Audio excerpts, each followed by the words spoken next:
like yoga spread. I mean, there was no marketing done. I mean, later somebody else picks up and market it, but it just spreads. So it will spread, and there is an innate strength to this. But we have to demonstrate those first. Actually, you started off on the question that I was going to ask Sai. I actually said something else, I forgot. But okay, is this the first time both of you are together on a panel? Yeah. Yes. Okay. Yeah. Oh, okay. Thank you. It's an honor that both of us are here for the first time on a panel. Makes my job a little difficult. I do follow him on Twitter. I think he follows. Yeah, of course I do.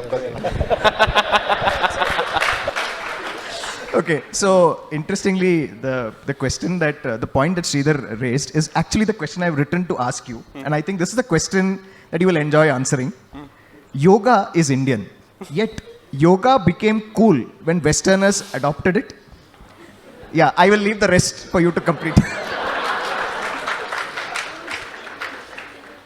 See, there's a fundamental approach to dissemination which I think maybe we are missing. Okay, this could be controversial, so be it. So,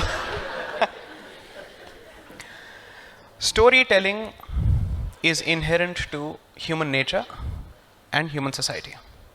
And there are very few societies which are exceptions to the tradition of storytelling. But if storytelling were to then have the purpose of converting the rest of the world to your point of view, then marketing is a second habit. Okay? So therefore, if you subscribe to a faith system which does for 10 rupees but believes in showing for 100 rupees, okay, then effectively it becomes part of your collective psyche, your social DNA.